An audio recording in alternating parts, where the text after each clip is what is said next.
Hello, everyone. Thank you so much for joining us. Happy Valentine's Day. So many of us celebrate this holiday by showcasing our love for others, and meaningful relationships have been shown to improve the physical and mental health of humans. However, nothing is more important than the relationship that we have with ourselves. We spend a lot of time pleasing others, and we sometimes lose who we are. That's why we're really excited today to be joined by Dr. Vikroiya Magid, a clinical psychologist, psychotherapist, and a life coach from Mount Pleasant, South Carolina. So,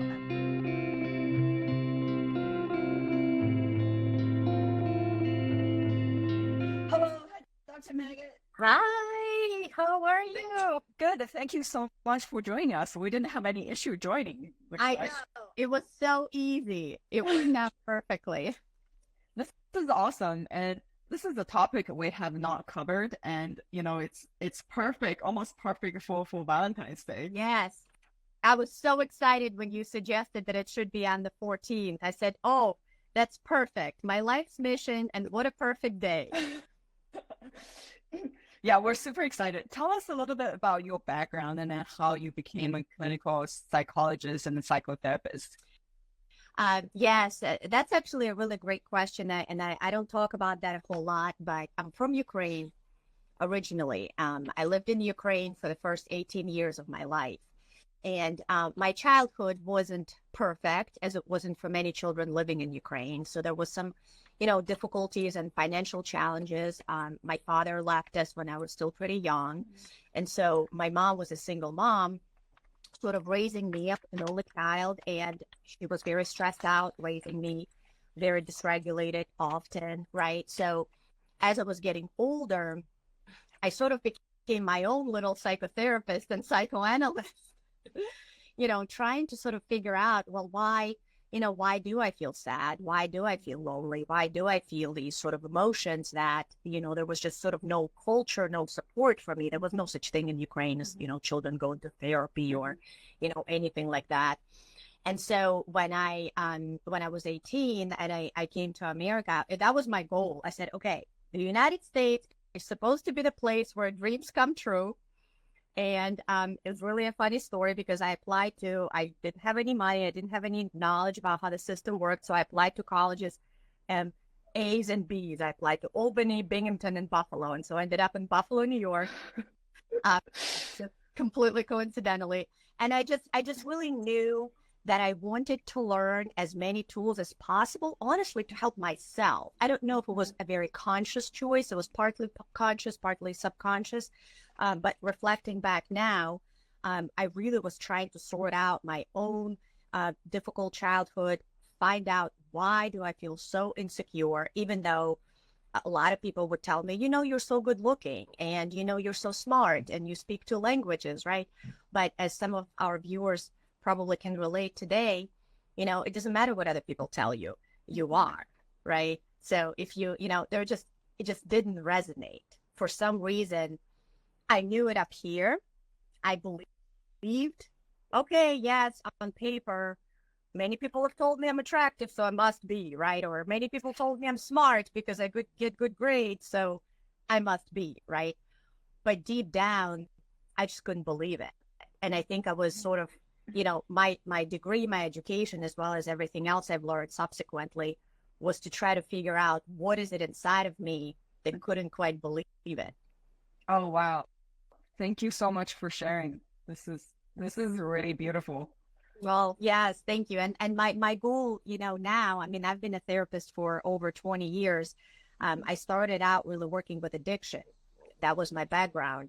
But the more I learned about addiction and, how it manifests and the fact that most people, not everybody, there are exceptions, right? But disproportionate number of people who do have addictions actually struggle with much deeper insecurities. They have, traumas in their life, traumas in their childhood. They don't feel secure. And so it becomes sort of like a compulsive need to fill a void, right? And once I was able to kind of understand that, my therapeutic approach and my healing approach changed completely to people with addiction and also to people who don't necessarily have a formal addiction, but we have an addiction towards other things.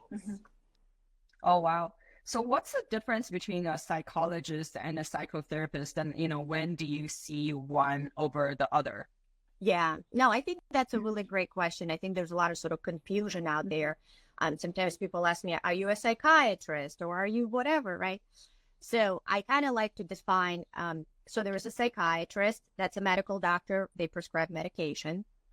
I'm a psychologist, which means I have a PhD in clinical psychology. And really, that's sort of the only person who can call themselves a true psychologist is somebody with a PhD or a PsyD in psychology. But a psychotherapist is somebody who does therapy, but I'm also a therapist, right? Therapy. To be a therapist, you don't necessarily have to have a PhD. You can have a master's degree. And a lot of my wonderful coworkers have master's degrees in counseling, and they're wonderful. But as a psychologist, I can do testing, I can do research, and I can teach as well.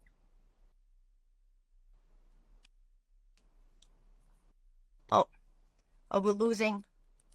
Is it on my end?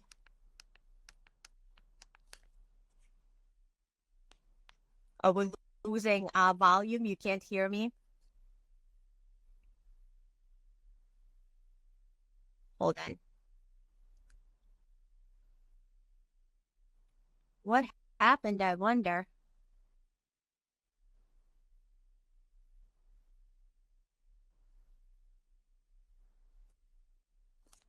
Oh, technical difficulties. Hold on.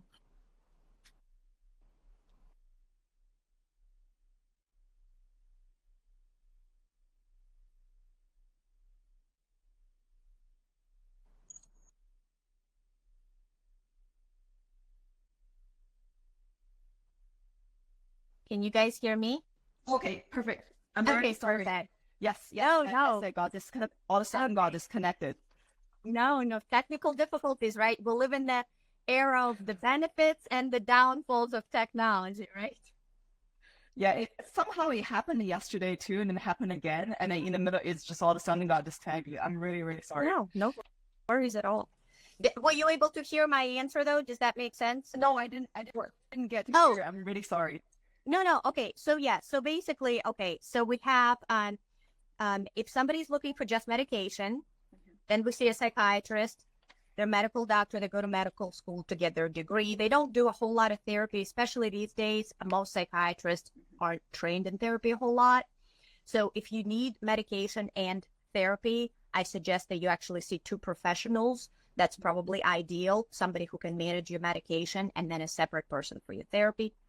And then when you're looking to get therapy, so a psychologist is someone like myself. They have a usually a PhD or a PsyD in psychology. What really differentiates us from counselors and people with a master's degree is that we were trained to do research as well. So I did a lot of research on actually self-medication effects of alcoholism.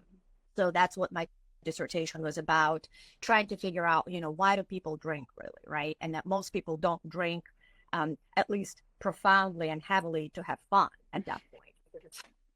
It's not fun anymore. Yeah. If anybody out there is listening who has in recovery or has a drinking problem, that, at first you drink and it's fun. And then it's sort of like, okay, no, it's not fun anymore.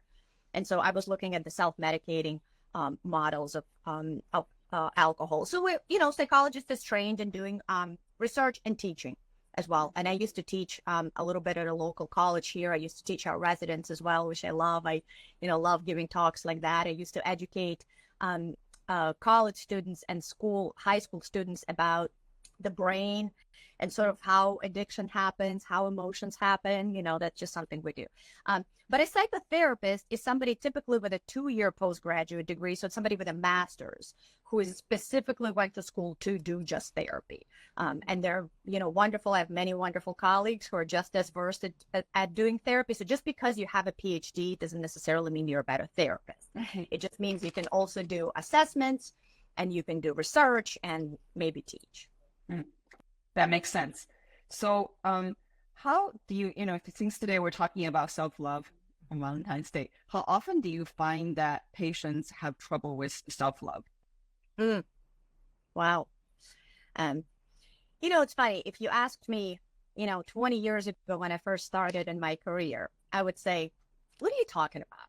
There are these diagnoses, right? Here's people with anxiety. Here's people with depression. Here's people with addiction. Here's trauma, right? What does it have to do with self-love? Why are you even asking me this silly question, right?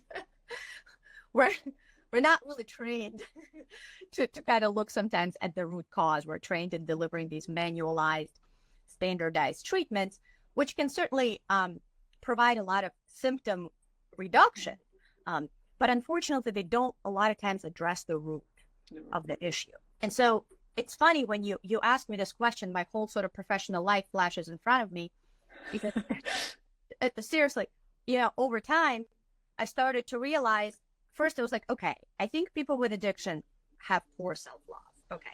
And then I started seeing people with anxiety. I said, I think that's really, they really struggle with self-worth. That is, and then I was doing couples therapy. I said, oh my gosh, they're really just trying to prove to each other that they're lovable, right? So, so in my experience, I would really say that it's rare when I see a client who truly has a handle on that authentic self-love. That's rare.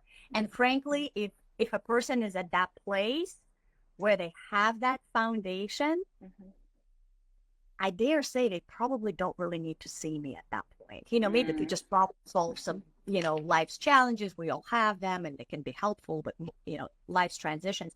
But you don't really have to have therapy at that point. So what is, you mentioned authentic self-love. What is authentic self-love? So, the way that I have come to understand love through my clinical experiences with myself as well, and, through the millions of books that I've read, it's really, it's not love in the traditional sense that we think, oh, I'm in love.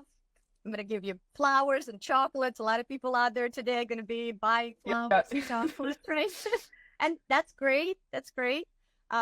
Nothing against that. But really sort of your true love, true authentic love for yourself as well as other people is this day-to-day unconditional acceptance, full unconditional acceptance of the person as a whole being. Not just the parts and the pieces that I like, right? And not what I wish there was, right? Right. But sort of this ability, for those of you who are parents, you might be able to relate kind of the way that we accept our children, especially when they're still small, right? We don't look at like, oh, I really hate it when my kid does that. I mean, maybe superficially we can say that, but deep down, most of us don't really hate our children's tendencies, right? We can say, well, we can understand. We have compassionate understanding towards ourselves as sort of a whole being with our good sides and maybe not so good sides. And I will dare to say that the not so good sides aren't even really not good. It's sort of what society programmed us to believe that might be good or not good, right? But in absolute, and if you look at cross-culturally even, there's no such thing as an absolute, bad trait or good trait, right? Yeah. So you had like a really great post about not having self-love become toxic positivity. And so, what is toxic positivity and the difference between that and authentic self-love? Yeah, I just love that you asked that. Look, I think this day and age, it can be sort of easy to circumvent the hard work. Therapy stuff is available out there, right? Anybody can, listen on TikTok. I'm on TikTok, and kind of, get the idea that good self-esteem means saying positive things to yourself about yourself, right? And eventually, if I repeat it enough, I'll believe it, right? So a common technique involves maybe standing in front of the mirror and sort of saying, I'm beautiful, I'm beautiful, I'm beautiful, or I'm smart, I'm smart, I'm smart. Um, and toxic, and that's good, and it's not going to be effective. It's not yet super toxic, but toxic positivity, taking this a step further and sort of negating difficult feelings that one might be having, right? So maybe I had a really bad day at work, and maybe I come home and I say to my husband, look, I really didn't, my interview happened, and I don't know, I felt like I bombed it. It was horrible, and I'll never get another interview, and this is just terrible for my career. I'm just kidding. I think you're amazing. Toxic positivity would then have my husband say something like, oh, chin up. You're such a smart, beautiful woman. Why, I'm sure you did great. Let's just look at the world through the bright lens, right? And it's sort of like, ooh. Yeah. The intention is sort of good, right? But what that does when we do it to each other, as well as we do it internally, like, oh, stop it. Stop worrying about that. That's not true. You shouldn't be thinking about this. It's going to be fine. What's wrong with you? Buck up. Think positively. What that does is it really invalidates our experiences as human beings. If my husband responded in that way, I would just feel really invalidated. I'd feel like, wow, you don't understand what I'm feeling. You don't get me, right? But the truth is, if you think about it, we do it to ourselves all day, every day, right? With a husband, at least I can set a boundary and be like, well, gee, you're not being super understanding. I don't need a pick me up. I need you to validate me. But I want you guys, for those of you who are listening, I want you guys to do that internally, inside your own mind. Whatever experience you're going through, if you can have a compassionate understanding towards yourself, rather than either judging it as a bad one, right? Or toxic positivity it. Like, oh, come on, just don't worry about it. It'll be fine. What's wrong with you? Why are you even worrying about it? Just look on the bright side. You'll attract negative energy. If you keep thinking bad things, you'll attract negative energy. I love that. It's like, okay, it doesn't really quite work like that. But self-fulfilling prophecy can happen, but it doesn't work directly like that. If we have a negative thought, then, bad things will not manifest automatically. So again, it's the same thing as if a kid came to you and he or she said to you, Mom, I really didn't have a good day today. It wasn't very good. I hope. And that's what I train my clients who come to me for parent training as well. I do a little bit of that as well, right? Because it's all the same thing, really. You work with your inner child or you work with your outer child. I hope that your first response is, oh, I'm sorry. I'm sorry that happened. Honey, tell me a little more, right? Rather than, oh, I'm sure it was fun. I'm sure it was a good day. Cheer up. Let's go. I'll get you ice cream. What does that teach the child, right? It teaches your external child or your inner child that only certain emotions are okay to have, right?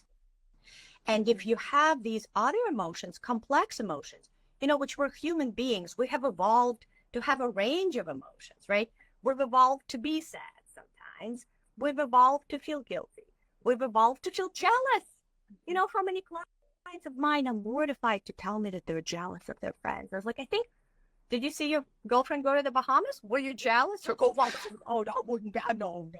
Oh, come on. You were jealous. That's okay. It's just kind of normalizing that we are humans. I call this processing, humaning. We're humaning around.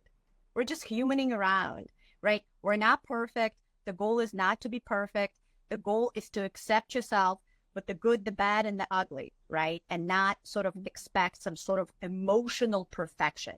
That's what probably toxic positivity is, a sort of this emotional perfection that is not only unreachable, but is just very unhealthy, because these emotions have to go somewhere, and they are going to end up going into an addiction, chemical addiction, shopping addiction, distraction, scrolling on your phone, right? Because you feel sad, you feel guilty, you feel these feelings, you didn't process them, you didn't acknowledge them to yourself. So you're going to stuff them and numb yourself with scrolling or TV or compulsive people pleasing, right? All these are addictions to just distract ourselves from how we feel. But in reality, if you face it and you acknowledge it, it's sort of like, okay, I get to do that too. I get to be sad and I get to be nervous, and that's normal. I love you said it's a humanizing it, and then it seems that the difference is also is the lack in the positivity, toxic positivity is sort of lacking this true self-reflection. Yeah, Almost. exactly. So so what are the things we can do to authentically love ourselves? Oh, okay. You're full of great questions. I love it. So there is really sort of, think about it as two ways. We can do that internally, and we do that sort of to continue what I was saying earlier, to allow yourself internally to be the full spectrum you. So that means no judgment internally. That means no judgment. That means having a compassionate understanding towards even some traits of yours that you don't love so much. And that's where it's the most important, physically. Having that acceptance of your whole body rather than adhering to some ridiculous standards that our culture superimposes on us, right? Especially, for women, but men suffer from that as well, right? That we somehow shouldn't age. Well, I don't know why that's a good thing. Yeah, good luck with that. It's like, I know, I want to age. Thank you very much. Like, somehow we shouldn't age. Somehow we shouldn't be too thin because that's unhealthy, but we also shouldn't be too overweight because that's unhealthy, right? We should be, it's like this little tiny space where the culture, oh, if you're like this, I'll accept you. If you fit into this tiny narrow hole, then you're good enough. Everything else is not good enough. Nope, nope, nope, nope, nope, nope. Right? So internally, it starts internally with how you talk to yourself.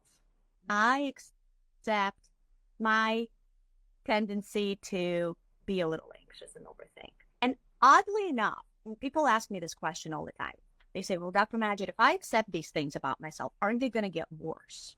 Right? Like if I say to myself, well, it's okay to be a little nervous sometimes. Isn't that going to be worse? Like the only way that I'm not nervous all the time is because I'm punishing myself and I'm saying, you can't do this and you shouldn't do that. Let me ask you this question for those of you guys who feel that way. And it's, by the way, very common. So we can accept that you do that. Okay. But let me ask you, have you ever successfully motivated someone else to do something else by being mean to that person? Maybe for a very brief period of time. Okay. Maybe because they're now terrified of you, they're going to go do this thing. Okay. But they're going to be resentful. They're going to hate you. And they're really not going to sustain that behavior. So if you think that you can criticize and judge yourself into being a better version of yourself, it doesn't work like that. Yeah. We kind of have to love ourselves into a better version of ourselves, right? So mentally, we don't criticize ourselves. We try to have this unconditional acceptance and understanding for all various manifestations of, Viktoriya, for example, right? Mm-hmm. And then behaviorally, from a behavioral standpoint, once you start seeing yourself through these eyes of unconditional love and acceptance, I am a person of worth. I may not feel this way right now, right? But I can at least conceptualize that at birth, we were all the same worth. My worth was the same as your worth and the same as our viewers' worth. Right now, it's not like somebody looked up, well, she's a bad baby. That baby is not worth a whole lot, No, at birth, we all have the same base worth. And then our culture, at first our family, then our community, and then our culture at large tells us what our worth should be.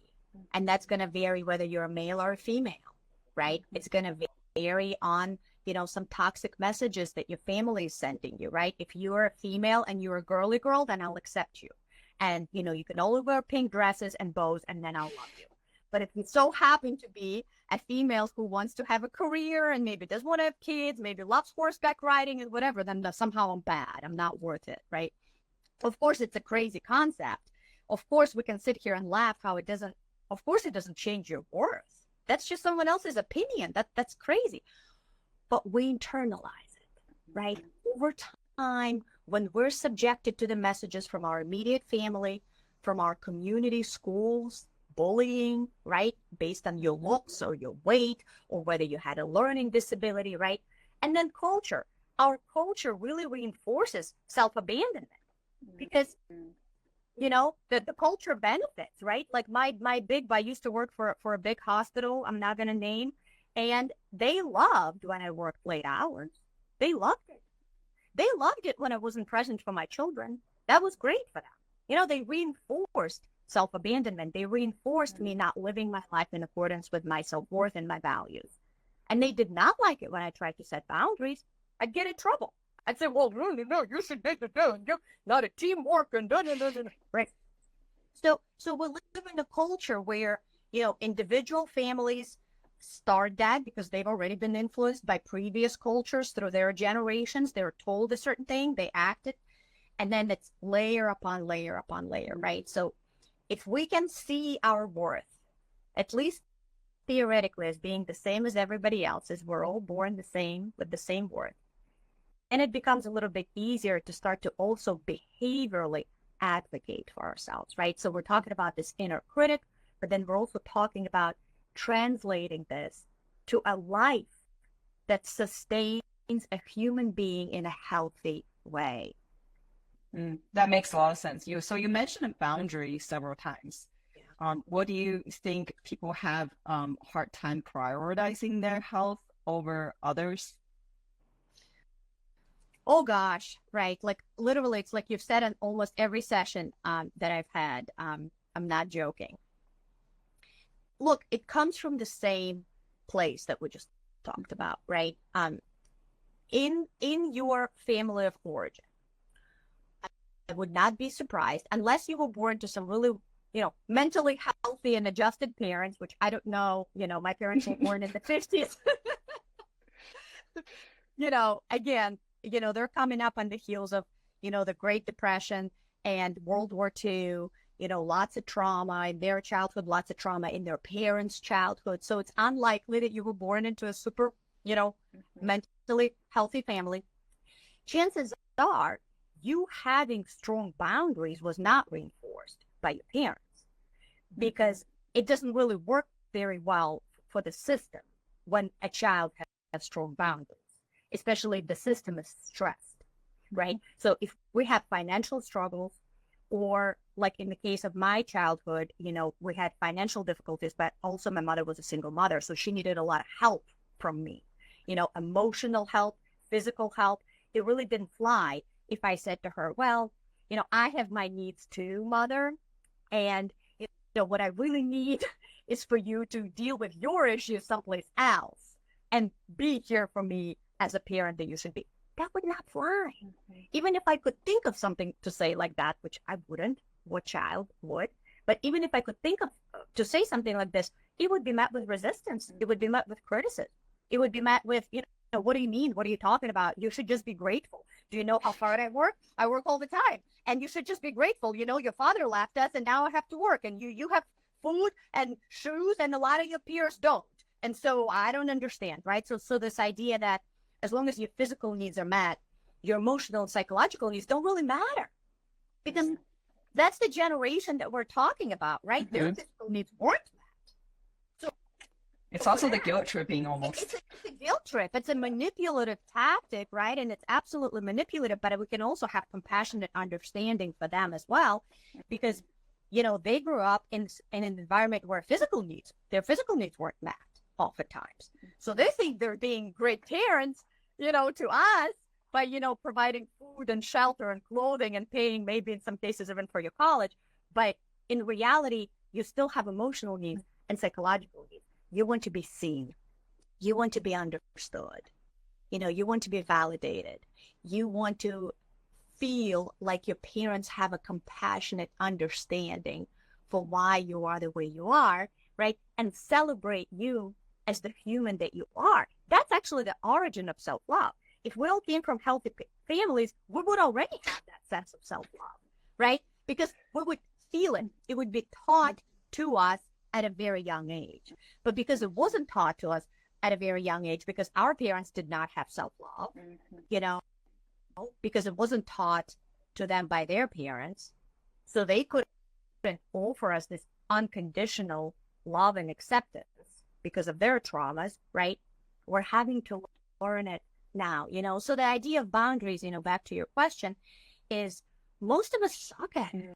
I thought I was good at it, and I still sucked at it. And I'm a therapist. I'm a psychologist, you guys, right? So again, have that compassionate understanding. If you can look at somebody with a PhD in psychology, and she's telling you that she was horrible at boundaries, don't feel bad, join the club, so to speak, right? But, boundaries sometimes also can be a little bit unhealthy because, a lot of times people who don't fully understand boundaries, they create boundaries that are too rigid almost, right? Like my way or the highway. And that usually is when the pendulum kind of swings. Like it happens when you had no boundaries and you feel so burnt out and just so horrible and tired and exhausted. And you feel like everybody's been taking advantage of you for, centuries. And then you finally hit your breaking point and you're like, enough. I'm done. Right. So that's understandable. In an ideal world, we would have a boundary that is flexible, but that is geared towards meeting your physical, but also emotional and psychological needs, as well as being respectful of the other person's emotional, physical, and psychological needs, right? Those are the boundaries that are healthy, that are created with self-love and other love. I understand and care for you as well, right? And if it's a healthy person on the other end who is striving towards healthy boundaries as well, then we can figure it out.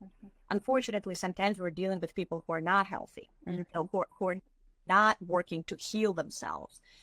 We don't judge them, right? Because they're probably just coming from that, traumatic upbringing, right? Maybe there's addictions that are going on. Maybe there's some mental illness that's going on, but there's not maybe an ability or a desire yet to heal themselves. So with people like that, sometimes we do have to have more strict boundaries, because having flexible boundaries with somebody who does not respect our boundaries is another form of self-abandonment, because we just continue to give and give and give and give to somebody who is not really able to function in that relationship.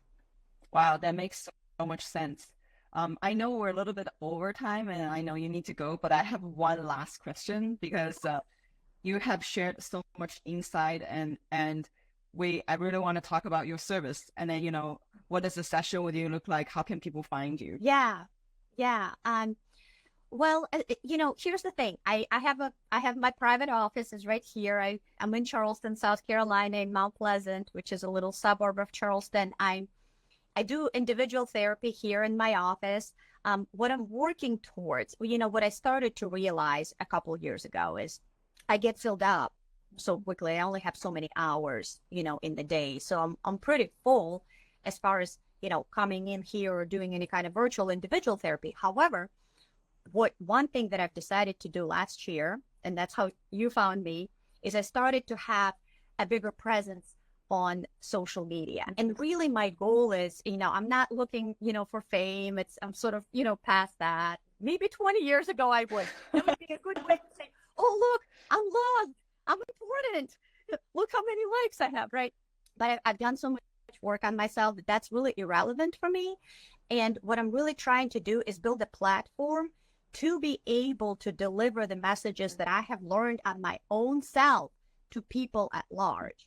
So what I'm hoping people will do is, follow me on Instagram, follow me on, Facebook and TikTok, especially Instagram. And I don't have it available yet, but I'm going to put together little workshops and tools for people to be able to build the skills that helped me. You know, I have walked this path myself. I'm helping my clients individually do that. And I'm hoping to be able to build a platform through which I'll deliver these services. And if you go on my Instagram page right now, you'll see little videos and little snippets that just elucidate a little bit more, you know, our conversation right now. But there will be more content coming soon. I love this. I love this. We'll make sure that we share all your content, because I think, like, you know, everyone needs this and they need to learn. And I think even just for self-discovery and how to live a better life, it's very, very important. Yeah. It seems everybody is on a spectrum of somewhere, you know. That's exactly right. And that's, you know, I think another thing that I think, you know, psychiatry and psychology didn't realize for so many years, you know, we treated this little sliver of people who have like a diagnosable, you know, that's fine. But in reality, you know, high functioning anxiety, high functioning depression, you know, we don't have to call it trauma, but, you know, difficult events that happen. It's all in the continuum. Find me one person who has never been anxious, never been depressed, and doesn't have a difficult thing that's ever happened to them. Where, I don't know where to see them. And you're exactly right. So we're basically making these unconscious processes conscious, so that we not only do we live a healthy life that is free of symptoms, but we can also live a life of authenticity and a life of self-actualization, where your values are in line with your behaviors. And you can really look at your life and say, yeah, you know, I have joy, I have peace in my life. So we're not chasing this sort of idea of being, you know, happy or feel good temporarily. And unless I have this, I actually feel bad, right? That's almost resemblant of kind of an addiction, right? But again, addiction can look like different. But just feeling, you know, a sense of peace, a sense of joy, and a sense of personal love and personal self-discovery. And that's why you also call yourself the holistic psychologist. Yes, that's exactly right. That's exactly right. Because, you know, for two reasons. Number one, I look at, you know, body, mind, and heart and spirit. And on the other hand, because I utilize all different types of psychotherapy techniques. Some people ask me like, well, do you do psychodynamics, or are you cognitive behavioral therapist? Or, you know, and I said, I do it all. I do it all. I've trained myself to do almost every single one that's out there. You know, I've done all sorts of trainings, and I kind of weave and I utilize it, because different people need different things. You can't just, you know, it would be silly if I just use this one technique on everybody. That doesn't work in medicine. Why do we do that in therapy? You know? Absolutely. Wow. Thank you so much for sharing this. And then we have a pretty decent turnout today, and I'm sure more people will be viewing this video. So we'll encourage everyone to follow you. And then we'll have all the information in the LinkedIn bio promoting this Instagram live. So thank you so much. Thank you so much. It's been such a pleasure. Thank you. Thanks to everyone. Talk to you soon. Yep, I hope so. Take care. Bye. Bye.